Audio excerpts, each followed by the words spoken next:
pessoal, meu nome é Gabriela e eu sou a professora de vocês de ciências. E na aula de hoje nós vamos falar sobre vírus e bactérias. Bom, os vírus eles são seres diferenciados. Por quê? Porque eles não possuem célula. Vocês lembram que são células? São as menores unidades morfofuncionais, ou seja, que conseguem exercer uma função presente no nosso organismo. E o vírus eles não possuem célula. E até hoje cientistas discutem se o vírus ele é considerado um ser vivo ou um ser não vivo. Por quê? Porque o vírus ele é um parasita intracelular obrigatório. Mas o que é isso?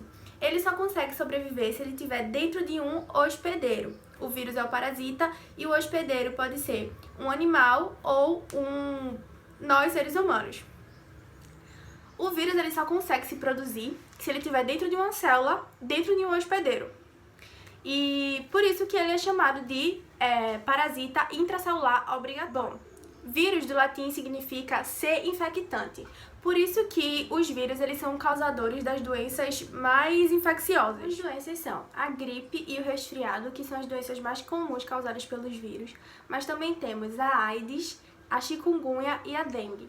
Essas doenças nós vamos falar na próxima aula que a gente tiver online ao vivo. Agora pega o caderno e vamos anotar as principais características dos vírus. Os vírus, eles são seres acelulares, como eu já falei, ou seja, eles não possuem células. O vírus não possui membrana plasmática, que assim como nas células eucariontes e procariontes que a gente viu, que é aquela membrana permeável e seletiva que permite que substâncias entrem e saiam da célula.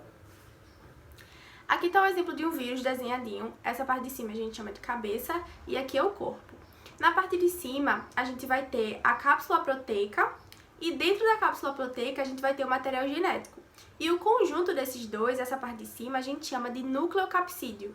A reprodução de um vírus ele ocorre obrigatoriamente dentro de uma célula, porque como eu já falei para vocês, eles são seres parasitas intracelulares obrigatórios. Então eles só conseguem se dividir dentro de uma célula, eles só conseguem viver se estiver dentro de uma célula. E a reprodução dele tem dois ciclos, o ciclo lisogênico e o ciclo lítico. Então, minha gente, agora a gente vai começar a falar um pouquinho sobre o ciclo lítico e o ciclo lisogênico, que é basicamente a reprodução dos vírus. Essa imagem vocês podem acompanhar na página 46 do livro de vocês de ciências. A gente vai começar pelo ciclo lítico. O ciclo lítico ele começa quando o vírus ele injeta o ácido nucleico na célula. Mas o que é o ácido nucleico? O ácido nucleico é o material genético, o DNA dele. Ele pega o DNA dele e coloca numa célula. E aí, com o material genético dele dentro da célula, ele começa a comandar a célula, a dar comandos à célula, ele meio que se torna o cérebro dela e faz o que ele bem entender. E por fim, ele se reproduz dentro da célula, porque desde o início eu falei para vocês que ele é um parasita intracelular obrigatório. Depois que ele se reproduz e forma novos vírus, ele destrói a célula hospedeira, ou seja, a célula que ele estava. Agora falando do ciclo lisogênico, ele começa da mesma forma. O vírus, ele injeta o ácido nucleico na célula. Ácido nucleico é o material genético dele, é o DNA. Mas, em vez dele passar a comandar a célula, o DNA dele, ele se incorpora ao DNA da célula, ou seja, ele se junta ao DNA da célula. Uma parte do DNA do vírus se junta com uma parte do DNA da célula. E aí, a célula é que faz o trabalho. Como ela está com o DNA do vírus, a célula que consegue se reproduzir muito rapidamente, ela se reproduz. E aí, como ela está com o DNA do vírus, ela vai passar esse DNA para as células filhas dela, que ela se reproduziu. E depois, os vírus eles se libertam da célula, eles infectam as células e outras células e recomeçam o seu ciclo. Sobre as bactérias, que é esse serzinho que está desenhado aqui, nós vamos falar sobre o reino Monera e vamos começar a entrar nos reinos, que é reino Monera, reino Plantae, reino Animalia, os 5 reinos. E o primeiro reino que a gente vai ver é o reino Monera, que é o reino das bactérias e dos seres procariontes.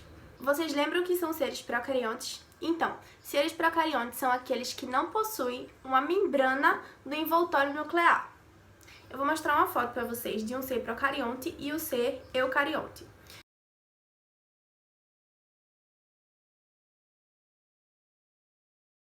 Então, o reino Monera é o conjunto dos seres procariontes. E um exemplo disso são as bactérias, as arqueobactérias e as cianobactérias. Muitos cientistas acreditam que essas bactérias, cianobactérias e arqueobactérias, são os seres mais primitivos da Terra, ou seja, são os seres mais antigos existentes aqui no nosso planeta, e que elas foram a primeira a surgir aqui no nosso planeta. Bactérias são seres microscópicos que existem em grande quantidade aqui na Terra, no nosso planeta em geral. Eu acho que você já ouviu falar sobre bactérias quando a sua mãe manda lavar a mão, quando manda escovar o dente, etc. Existem bactérias que são boas para o nosso organismo e existem bactérias que não são boas para o nosso organismo, que nos fazem mal. As bactérias que são boas são aquelas que a gente já nasce com ela, que a gente chama de microbiota. E agora nós vamos falar sobre as estruturas das bactérias. As bactérias podem ser encontradas em forma de cocos, que são esses verdinhos arredondados, em forma de bacilos, que tem formato de bastão, vibriões, que tem um formato de vírgula, espiroquetas, que tem esse formato espiralado, igual um cabelinho cacheado, e que eles não têm flagelos, e espirilos, que são essa forminha de uma gaivota e que possuem flagelos. As bactérias do tipo Coccus, elas podem formar colônias, e as bactérias do tipo Bacilo, elas podem apresentar colônias e flagelos. O conjunto de 2 cocos a gente chama de diplococos. O conjunto em fileira dos cocos a gente chama de streptococos. E o conjunto dos cocos parecendo um cacho de uva a gente chama de estafilococos.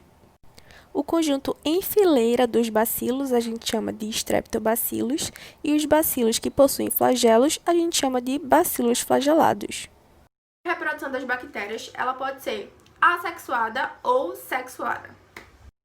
A reprodução assexuada é uma reprodução simples, que não ocorre troca de material genético.